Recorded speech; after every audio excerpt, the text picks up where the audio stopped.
Ooh, that looks tasty. The galaxy is being ravaged by unholy, horrific monsters. We've brought you in for one purpose: to save the galaxy. Oh man. Oh, I almost said that with a straight face. Nah, look, just go out there, kill some of these things, and then just bring me back some tissue samples so we can, make some more money off of these. Alright, cool. See you next week. Welcome, folks. Today the Hungry Gamer is back with another mini review, and today we are talking about Galaxy Hunters, designed by Daniel Alves and published by IDW Games. Now, Galaxy Hunters is a game that I backed on Kickstarter. One, because I was interested in the gameplay, but second, because they had promised that it was going to be fulfilled in, I think, December, and the campaign was in September or something like that. I could not resist. It's like, I have to be in on this, have to see if it happens. Shocker. It did not. But it did deliver, I think, in February, so still very, very, very quick turnaround. And my understanding is this is a game that was previously published, I believe, in Brazil, so it kind of already existed, it's already been out there, and it was as near as I can tell, it was kind of a release for the English market, and I think added a few new things as far as stretch goals go and stuff like that. Anyhow, so that's what it is. So that's why I have it, and I've had it for a while, and it's a game that I've played several times, and every single time I play it with someone new, they always have the same reaction. I had the same reaction the first time I played as well, which was, I didn't think I was going to like it that much. By the end of the game, everyone says, I kind of want to play that again. And that kind of keeps happening, and the more I play it, the more I say that too. So I decided I want to do a review on it, just a mini review, because, well, I'm intrigued by this game. So what Galaxy Hunters is it is a worker placement game at its core. And it takes place in this world in the future, not world, universe in the future, where our hubris, is always our hubris, has created these gigantic genetic mutants that are huge and they ravage the galaxy, and the only thing you can do is hire these galaxy hunters who are in these big, huge, stompy mechs and send them out to kill these things. And then, of course, if you're going to be killing them, you might as well bring back some of their DNA so it can be researched by all these different corporations and so on. So I kind of look at it like these mech pilots are like truck drivers. Really, they can go anywhere. They get hired to do a haul. In this case, instead of doing a haul, they get hired to go kill some giant stompy monsters. Which, great, cool. And along with that, so you have your mech, which can go and fight monsters and works just as a worker. You can place out on all these different planets all over the board. And you have 2 or 3 ships that also are additional workers that are going out and doing stuff for you. And the monsters, there's a big monster planet you can go fight, and sometimes they will invade across the galaxy. And if they're out there, you can't really go to the planet unless you send 2 ships, one to kind of buzz around its head while the other one kind of goes and does the job. And so it's, resource collection. And you're going to use those resources to buy stuff for your mechs. And there'll be upgrades, and there'll be weapons. You start the game with no weapons, and in the core game, the weapons have a specific amount of ammo and energy they cost to use, a specific amount of damage that they do. And when you have weapons with enough ammo and energy that's going to do the amount of damage required to kill one of these mutants, you go, you kill it, you take damage, done. Then there's also an expansion which introduces dice combat, and along with that dice combat, it adds a little bit of dice mitigation, the ways that you can use the dice that you have rolled that have rolled misses and turned it into some kind of bonus, and there's another resource that you have that allows you to do rerolls. And the expansion also introduces these ambassadors that you can go out and you can put on planets, and they give you extra abilities and so on and so on and so on. Along with upgrading your mech, you can get stuff that upgrades your pilot, which is really just upgrading your mech because your pilot's attached to your mech.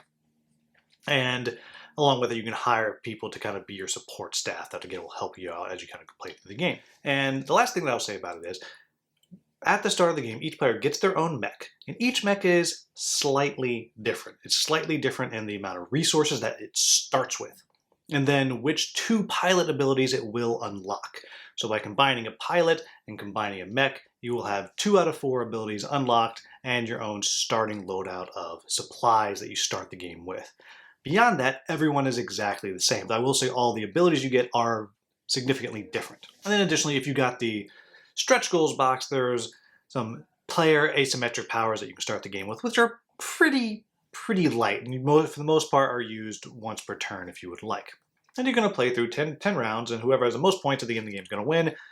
You're going to get points by having specific loadouts on your mech, which is based on your pilot. Each pilot wants a specific neural link loadout, which will be worth points, and you can buy, with these resources you get, you can buy kind of in-game scoring conditions that you have that, again, you're putting on your mech, and you will be killing these mutants and using the mutant DNA to go and turn in these missions, these quests, which are worth points. And then, of course, just having the DNA at the end of the game is worth points, and then you will be getting points for your reputation. Of course, you get more reputation by, you guessed it, killing monsters, and you wind up losing points if you're particularly, irradiated, because nobody wants to hang out with someone who's covered in radiation, or if your mech gets damaged too much, and so on and so on.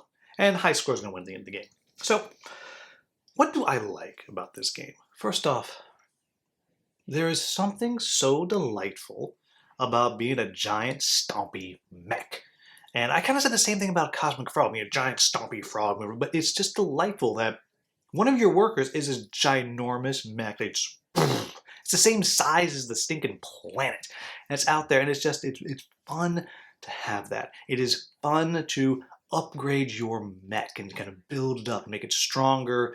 And for the most part, you're going to look at your abilities and kind of build your mech based on that. But other times, you're just kind of building out kind of what you want, because the requirements to get the points are not specific weapons or specific upgrades. It's just a broad upgrade. Have a weapon here and a weapon here. Now, that might be an axe, that might be a sword, that might be a rifle, whatever, it's up to you. So you do kind of have a little bit of autonomy there. And I also really like the expansion. And I'm going to talk about this also when I get to my quibbles, but adding the dice to the combat makes the combat more tense, it makes it more exciting, and along with that, the mitigation that's added to it, which in some ways seems like, well, that way if you roll poorly on the dice, you still get something out of it.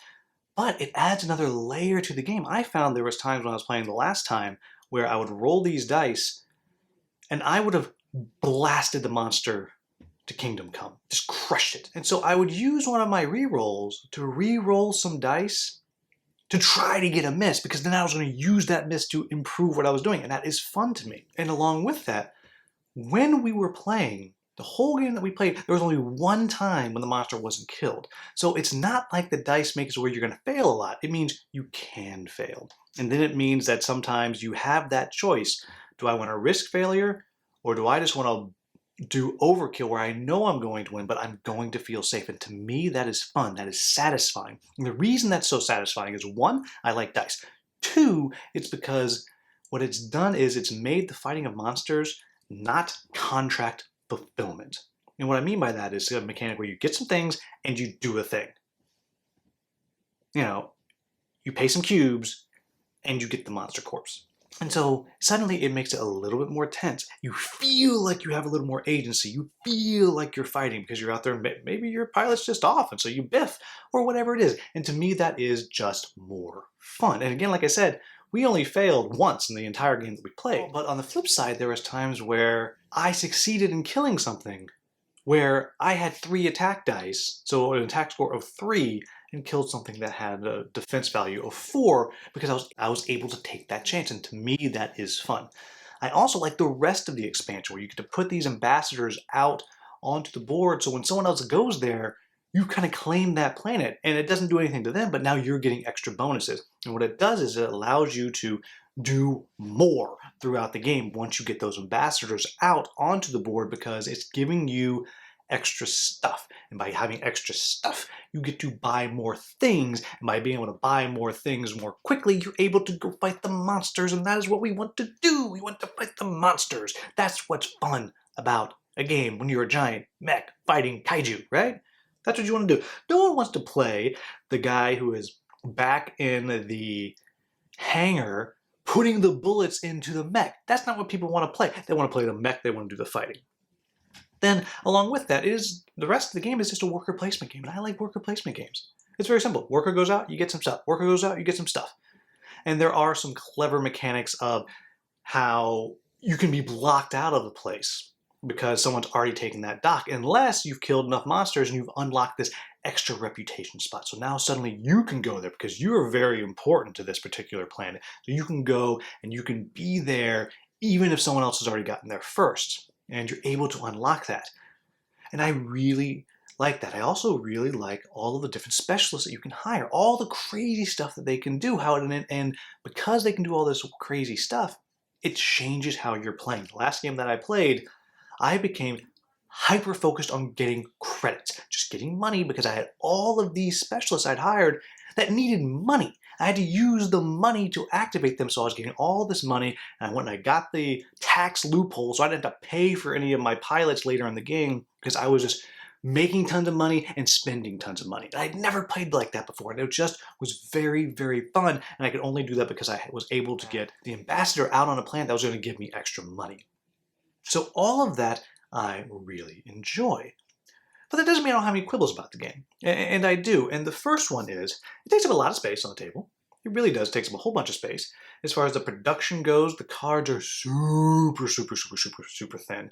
Everything feels like they're so thin that, one, I'm considering sleeving them. I don't think I will, but I'm considering it.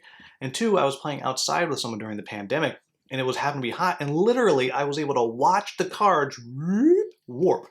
Now, full disclosure, they went back when it cooled down, but they're very thin cards. And as I said, it does take up a lot of space on the table. It is a bit of a table hog. But my main two quibbles, I have two main quibbles. The first one is, I think you absolutely need this expansion, New Ways to Fight, for the game to really shine as best as it can. And that's because of the dice, as I mentioned, is for the ambassadors that I mentioned. And I hinted at this earlier. As far as the dice and the combat goes, the reason I think it works so much is not, again, just that it adds that tension, but it's that it makes it, fighting the monsters, not just feel like contract fulfillment. And I don't necessarily have a problem with contract fulfillment, but I have a problem when it's contract fulfillment to fulfill another contract. And what I mean by that is, you kill the monsters to get the monster DNA. You use the monster DNA to literally fulfill these missions, which are just contracts. So that means to get full points, I have to do a contract fulfillment exercise to kill the monster in order to get DNA to fulfill the contract. And to me, that is not exciting. But as soon as I add those dice in there, I feel like I'm doing some kind of combat, and then that works. But you gotta have the expansion to get that. And along with that, it adds these other layers of having the ambassadors out there, which I think is a great function. It adds types of monsters out there, which is fine. It adds another mech out there, which is fine. You don't really need a bunch of different mechs because they're all pretty much the same. It's really how you build them up. But really, that dice combat and the way you do the dice mitigation and the extra resource color, those things, the ambassadors, really are great. But that means you gotta also buy the expansion. So just something to keep in mind. And then the other thing, which is my only gameplay quibble, really is there are so many resources in this game. So many resources. I mean, your resource tracker is huge.